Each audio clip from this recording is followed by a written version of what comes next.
All right, so these are your notes for rates of reaction, and I'm doing this as a video instead of just giving you the PowerPoint slides because this has some Flash enabled into it and embedded, and if you have, some of you may not have PowerPoint, and then even if you do, you have to download some separate registry keys to get them to do Flash, so save you the headache, I'll just do this as a video. All right, so in this notes, you are learning about rates of reaction. And so rates of reaction are how fast a chemical reaction goes. So the reactants colliding with each other, reacting, and then forming product. And so there are some things that influence how quickly that goes. And that's what these PowerPoint notes are about is, what are the factors that make a reaction go faster or slower? All right, so rate of reaction is the speed of different chemical reactions, and it varies hugely. So reactions can be fast, reactions can be slow, and so the speed of the reaction is the rate. And so here we have 3 examples. This is iron, and if you take some iron and you leave it outside, eventually it will react with the oxygen in the air, but iron and oxygen are both relatively inert. And so this reaction is slow. It takes things a long time to rust through. And then baking is fast. You can, cause those things to react quickly because you're adding heat to them. And then an explosion is very fast. So like these fireworks, once you trigger them and the reaction starts, the reaction goes very quickly. So then the question is, so why are some reactions faster than others? So in order for a reaction to happen, there has to be a collision. So that collide word is important. So elements have to bump into each other. And when they bump into each other, they have to bump into each other in like the right orientation, and they have to be going the right speed. So they have to have a certain amount of energy. And so you saw that in your online lab that you did on Monday. You had those blue and green balls, and they move around, but it's not until they bump into each other that you form product. And that's the same thing with atoms. So they're moving around depending on their temperature, and as soon as they bump into each other, that's when they have the possibility of forming product. And so the more often they collide with each other and the larger the amount of energy, then the more often they will react.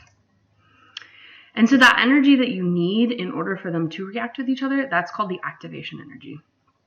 And every reaction has a slightly different activation energy. So some reactions, you don't need to put in very much energy. Those chemicals will react with each other just really easy. And others, you have to heat them to make the reaction go. Like the methane gas that we use in the chemistry lab. It doesn't react with the oxygen in the air. You could fill the whole entire classroom with methane, but you have to add extra energy in the form of a spark in order to get those molecules to start reacting. And that's the activation energy, that energy you got to put in to get it to start. And so there's 2 things that determine how fast a reaction goes. So again, the first one is frequency. So how often are those molecules bumping into each other? And then do they have enough energy when they're bumping into each other? And so what happens in a collision, if the particles collide with each other and they don't have enough energy, then they just bounce off of each other and no product is formed. So what do we do to make a reaction go faster? Anything that we can do to increase the number of collisions is going to speed up a reaction. So if we can increase the collisions, we can increase the rate of reaction. And so factors that affect that are increasing the temperature. So if you think about those molecules moving around in your online lab, what makes them go faster is increasing the temperature. And that's what temperature is. Temperature is the wiggle of the molecules. Molecules that are wiggling fast have a high temperature, and molecules that are wiggling slow have a low temperature. That is what temperature is. And so you can increase the concentration. If we put more molecules into, the cup, then they're more likely to bump into each other just because the cup is more crowded. And we can increase the pressure, but this only works for gases. And that's because when you increase the pressure, you are squeezing the molecules closer together, so there's less empty space, and when there's less empty space, they're more likely to bump into each other. And then you can increase the surface area. So surface area would be cutting the objects into smaller pieces, and that'll give you more surfaces. So if you have, like we did at the beginning of the year with the Alka-Seltzer, if you take your Alka-Seltzer and you cut it into smaller pieces, your reaction will go faster. So the larger the surface area, the smaller you've cut your pieces. And then we can use a catalyst, which is a chemical that literally speeds up chemical reactions. Reactions don't go at a steady rate. They go at a certain speed, and then eventually they stop. And then so you have I wonder why I skipped this. So you have here a diagram which is depicting these blue balls and red balls, and they are representing your reactants. And when they bump into each other, they form a purple molecule here. And so as you can see, as the reaction goes, there are more and more purples and fewer reds and blues. And as there are more and more purples and there are fewer red and blues, it gets harder and harder for the unreacted molecules to find each other, because they're not holding still like in this picture. They're moving around, and they may be bumping into those purples all the time. And when you bump into an already reacted molecule, you can't react. So as the reaction is going, it's getting slower and slower. So the faster the reaction is at the beginning, this is fast, and then down here at the end, right before we finish, this is really slow. So the reaction is fastest at the beginning and slower down at the end. And then you have this in your Google Doc that you need to label. So the steep slope here is a fast reaction, and then the middle here is a slow reaction. It starts to slow down a little bit, and then the end here, when it gets flat, that is no reaction. So flat slope is zero reaction. Nothing is, no molecules are reacting there. And then this is just that in like visualizing. So lots of reds and blues, no reaction.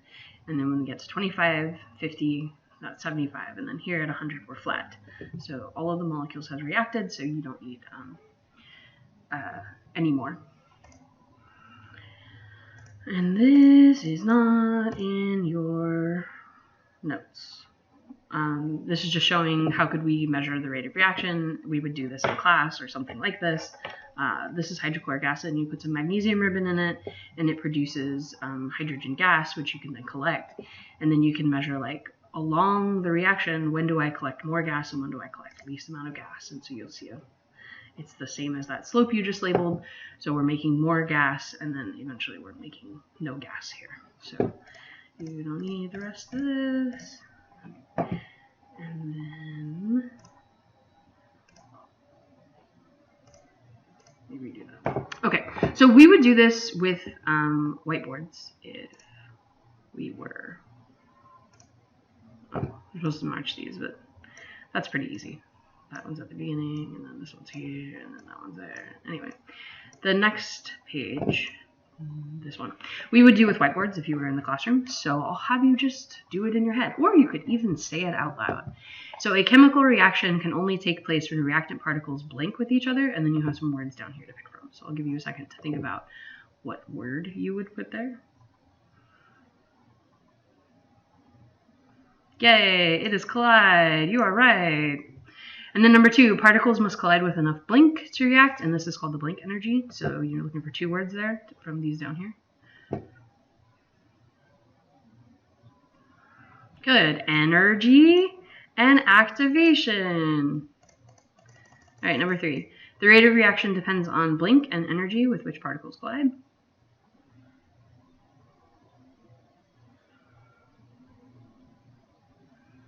Yay, good job. Frequency. There. Number 4. Changing the blink affects both the frequency and energy of collisions.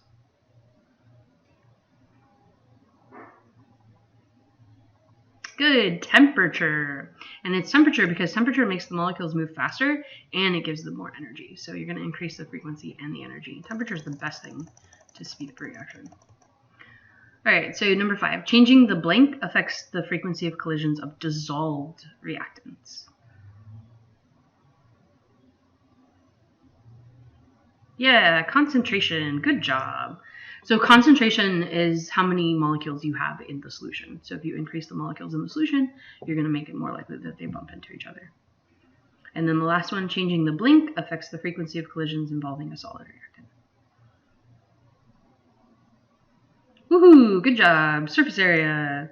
Yeah, so surface area, again, the smaller you cut an object, the pieces, the larger the surface area, which seems kind of backwards. Like the pieces are tiny, so the surface area is large, but you'll see later in the PowerPoint why that makes sense. But the smaller the pieces, the larger the surface area. That's important. All right, so we're going to go through each of these. So the first one is temperature.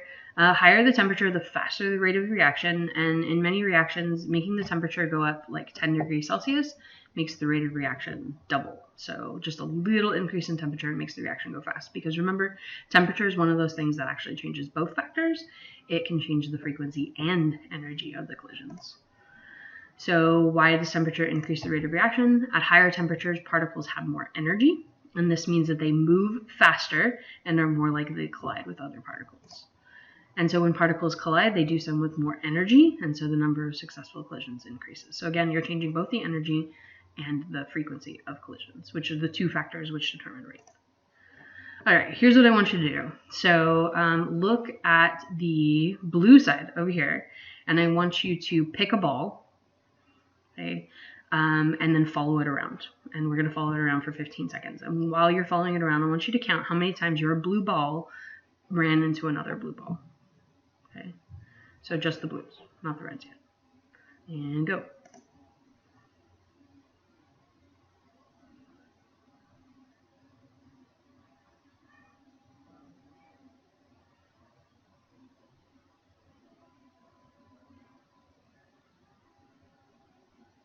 Okay, so I had like 9 collisions. I don't know how many you had, but then we're going to do this again. This time we're going to watch the red side. So those would represent like cold balls, and these over here would be warm molecules. So I want you to pick one of these red balls over here, and again, you're going to follow it around for 15 seconds and count how many times you collided with another red ball. If you lose your red ball, just pick another one.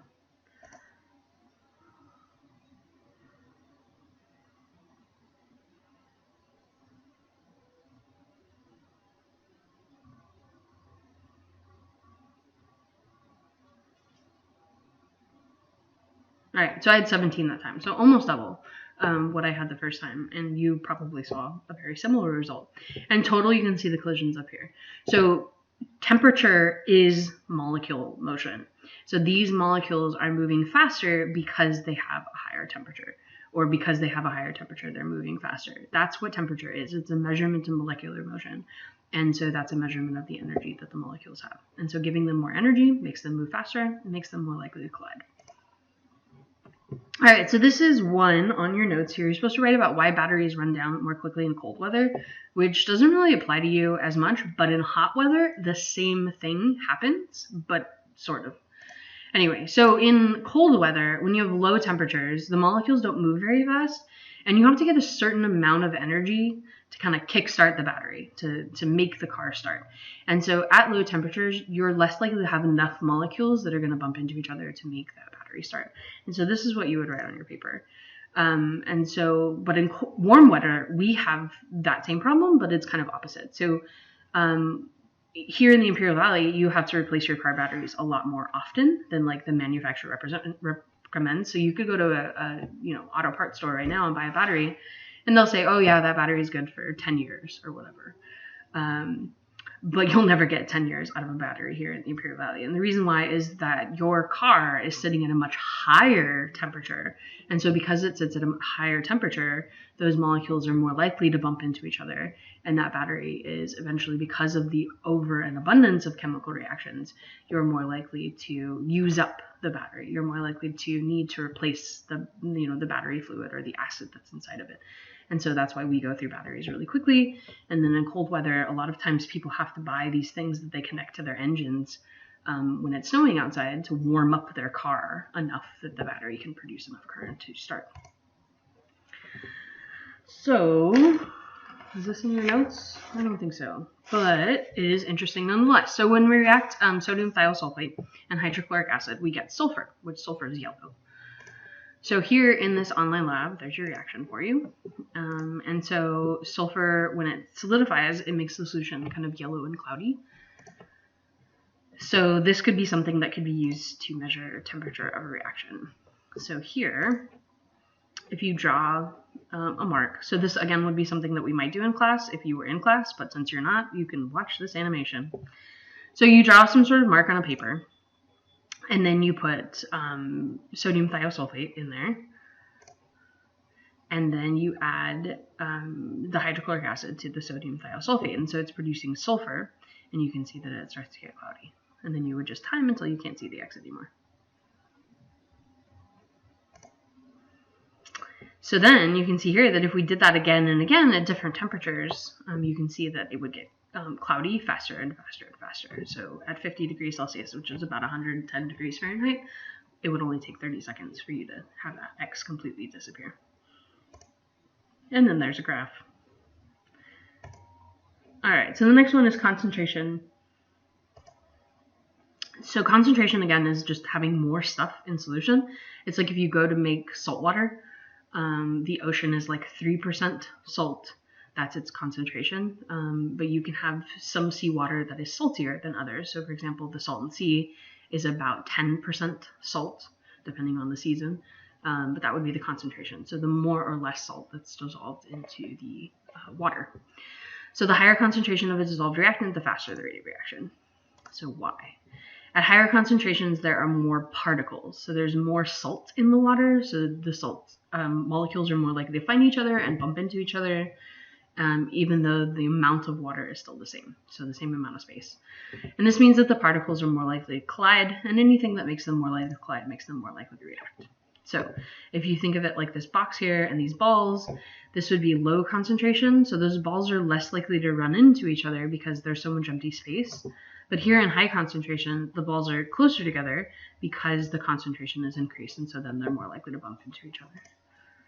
All right, again, pick a ball over here on the blue side, and you're going to count your collisions.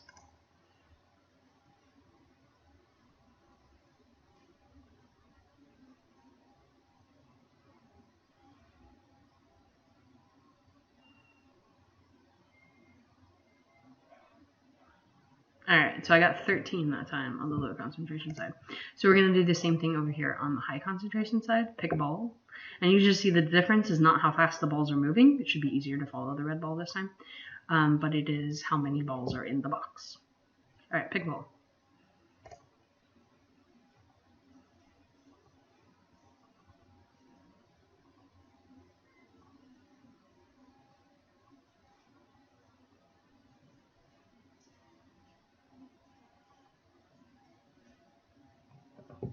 So I got 21 that time. So not as big of a difference as temperature made, but still more collisions. So overall here you can see the number of collisions that they counted.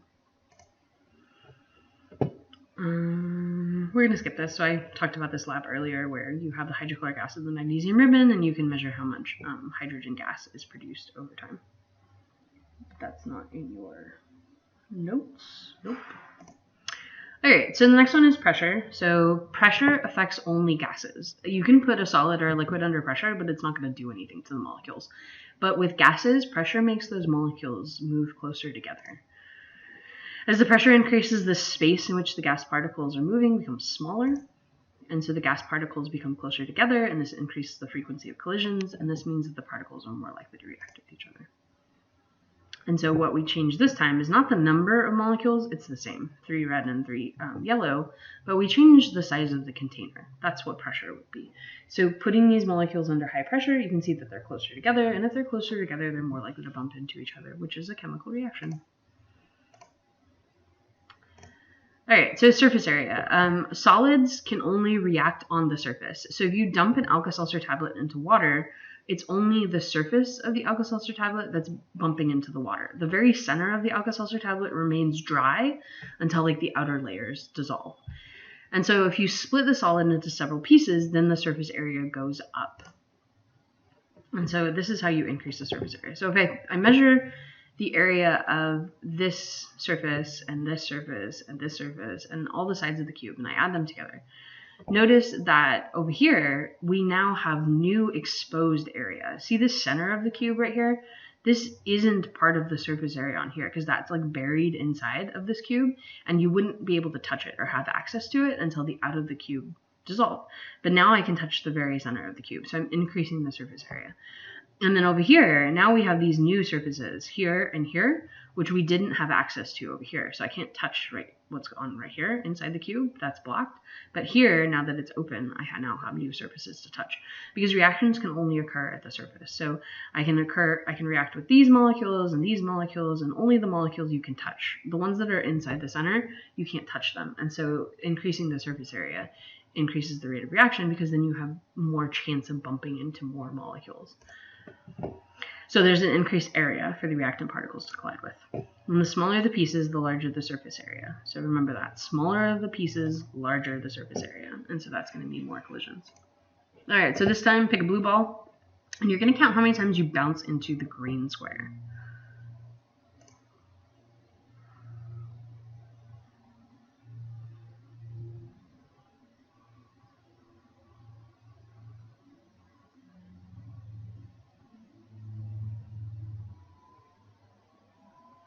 So I got like 15 there, and then over here you're going to do the same thing, but this time a red ball, and how many times you bounce into a green square.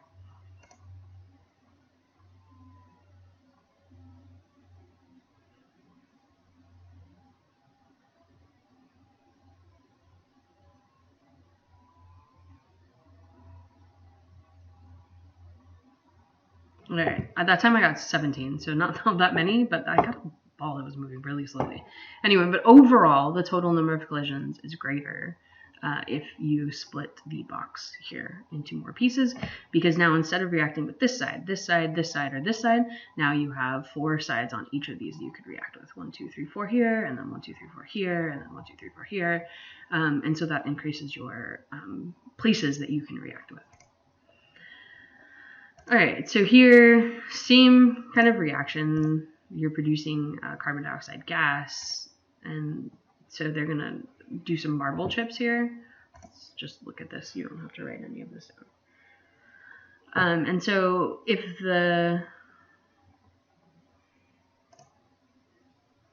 you add the marble chips, and then you are going to wait until it dissolves. Oh no, they're remeasuring the marble chips every minute. And the marble chips are getting smaller because they're dissolving in the acid.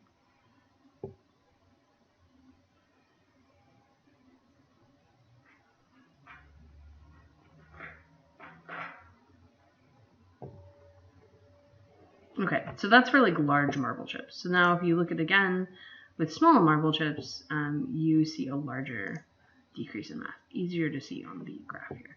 So large chips lost a small amount of mass, and then the smaller chips lost more mass faster. But notice, and this is important, notice that they both ended up in the same place. Okay, the small chips got there a little bit faster, but a reaction goes to the end, and the end is the same. The difference is how quickly you get there, but it's not like if you get there faster, you get more. If you get there, you get there. And so both of these reactions eventually ended and produced the same stuff, but they just got there at a slightly different rate because the smaller chips go faster. All right, a catalyst. So this is the last factor. A catalyst is something that you can put into the reaction and you get it back. So you put it in, it makes the reaction go faster, and 100% of it gets returned to you. So catalysts never get you more stuff. Again, the end is the end. You're not going to produce more product with a catalyst or anything else. You're just going to get there faster. And so you have this, I think you need to write this right here. No? Yeah, you need to type these in, and there's going to be some arrows that show up here in a second. So this is your reactants, this is your products. This top one here, this is without a catalyst. So the reaction has to go up the hill higher. It has to put in more energy. This is EA, that's activation energy. So you have to put in more energy to get above the hill, and then you can go down into the products. But if you add a catalyst, it's less input of energy to get to the same place. So you're not getting more stuff, you're just getting that stuff faster. And so this can save a lot of money too, because if you are like an industry trying to produce a product, if you have to, put in less energy, you have to heat it up for less time, you have to burn less gasoline to get there, then this is going to save you lots of money here. You still get the same amount of product, you just had to spend less energy to get there. So catalysts are often metals. So when they go to make like margarine, you take a vegetable oil and you need to use nickel in the hydrogenation, which is the adding on of water molecules to the oil. Iron is a catalyst in what's called the Haber process, which kind of revolutionized farming because this allowed us to produce nitrogen fertilizer. It's really hard for plants to fix and use nitrogen. And so creating nitrogen fertilizer that we can spray on the plants was something that allowed us to grow more plants. So right now, the air around you is mostly nitrogen. But you can't use the nitrogen at all. You get your nitrogen from your food, and plants are the same way. Even though there's nitrogen everywhere and they need nitrogen to grow and make proteins, they can't get it from the air. And so being able to put nitrogen fertilizer in the form of ammonia on was really important for you to grow more plants and produce more food. And then platinum. So inside cars today, there is this thing called a catalytic converter, and it's lined with platinum. And so the engine gas goes through here, and this catalyzes the reaction of carbon monoxide and nitrogen oxide into carbon dioxide and nitrogen gas. And the air already has nitrogen in it, so having nitrogen gas like come out of your car is no big deal. And then carbon dioxide, that's the negative thing that's leading to climate change, but it's better than carbon monoxide, which would poison you and kill you. So not all of your car exhaust gets converted into carbon dioxide and nitrogen. Some of it is still carbon monoxide, which is what if you like closed your garage and turned your car on, you would eventually kill yourself because that carbon monoxide is poison, and so it replaces oxygen in your lungs and it would kill you, so you don't want to do that. But the catalytic converter is lined with platinum. A lot of times you need to be concerned if you have like a truck that's lifted or tall enough, because people will still steal these. They'll like just cut them off your car because they can sell them platinum metal that's inside. I had a friend who like went into 7-Eleven and he was in there for like 3 minutes, and a guy got under his car and stole his catalytic converter, which is kind of crazy. So catalysts are important because you can save money using them. So wherever people manufacture things, if you can include a catalyst, do it, because it will save you energy, it will save you time, and then 100% of the catalyst that you put in, you get back. It doesn't get used up in the reaction. So they reduce the need for high temperatures, that saves fuel, it reduces pollution, and then you need catalysts too. You are full of thousands of different catalysts, and inside your body they're called enzymes. But these enzymes help you with digestion. They help you with everything, pretty much. And so enzymes are incredibly important in your body, and they make the reactions go inside your body. They go a lot faster. So you can carry around oxygen in your body. You can break down waste gases. Like we would do a lab if you were still in school with liver. So liver is a enzyme. Our liver has enzymes that break down hydrogen peroxide. So you're constantly producing hydrogen peroxide in your body, and hydrogen peroxide will poison you and kill you. So fortunately you have enzymes, and you can get them out of any living tissue, but we use cow liver for the lab, that breaks them down into oxygen. So, and then you can use that oxygen, but you have lots of enzymes that keep you alive. All right, so then you have this here. You can just pause this and then copy those down. I'm not gonna like read them to you, but here are some of the words that we went over in the lab, and then this is the last thing. So you are supposed to unscramble the word that is here, and then you have a certain amount of time. I don't know if do I type? Do I drag? I drag. Yeah. So this is I'm spelling it wrong. So this is enzyme. Remember, that's something in your body that helps to break down chemicals or build up chemicals, but enzymes are catalysts in a living tissue. Oh, I think this one, where's my mouse?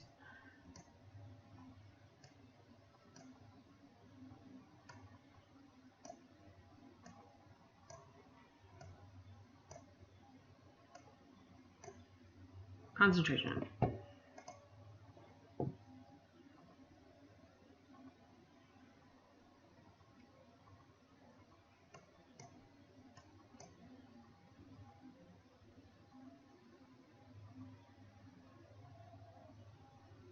I have no idea what this one is. Let's see. The change in the concentration over a certain period of time. I still have no idea. Oh, it's just rate of reaction. Sorry. Oh, I still have to spell it.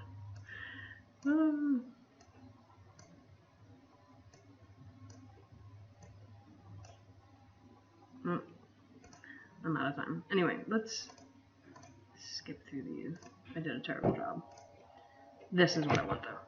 Okay, so what are the missing words about temperature, concentration, and pressure? So the higher the temperature, the blink, the rate of reaction. So I want you to think about what the answer would be. Yes, it would be faster. Higher temperature, faster the reaction. At a higher temperature, the particles have blink energy.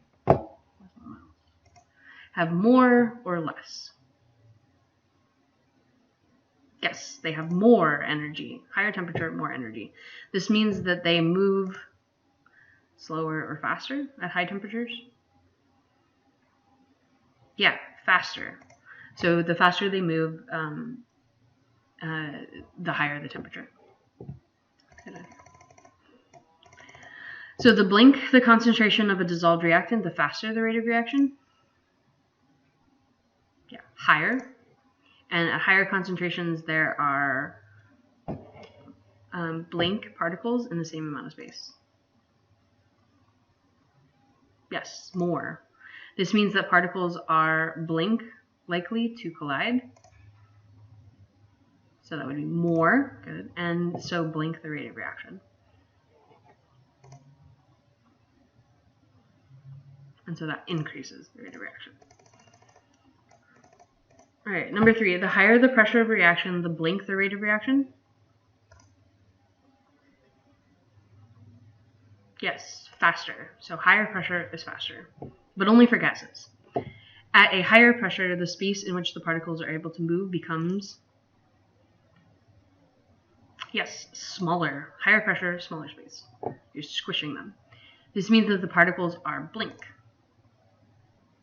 Yeah, closer together. Increasing the frequency of collisions, and so, yes, increase the rate of reaction. Anyway, we got those right. Alright, so the last thing here is some multiple choice review. So why don't all collisions between particles cause a reaction? So A, the particles also need to collide with catalyst. B, not all the particles collide with enough energy. C, not all the particles collide at high enough temperature. Or D, the particles need to collide with each other twice.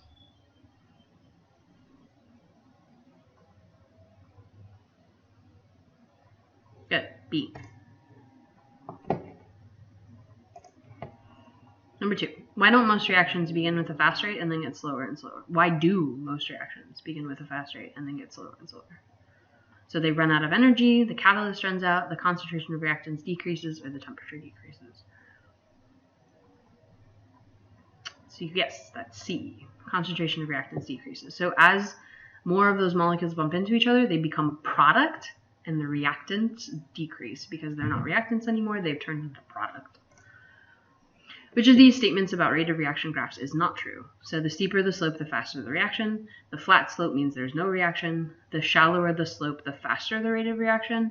Or as the reaction slows, the slope gets more shallow. So yes, C. The shallower the slope, the faster the rate of reaction. So this is not true. Number 4, which of these is not a method for measuring the rate of reaction? So measure the change in the amount of reactant A, measure the change in the amount of reactant B, measure the change in the amount of product, or measure the change in the amount of catalyst.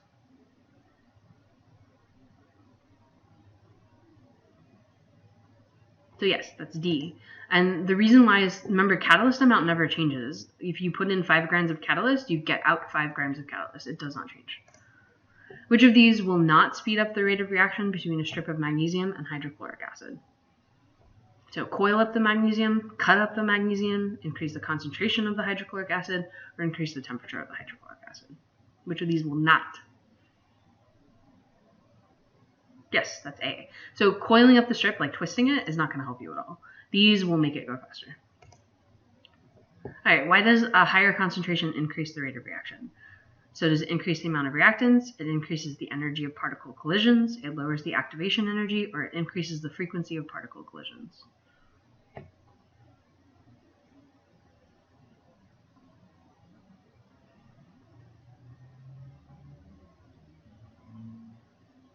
Yeah, so D. It increases the frequency of particle collisions. That's what determines rate, is frequency of collisions. It does also increase the amount of reactants, but this is the reason, is you increase the frequency of collisions, which is what determines rate.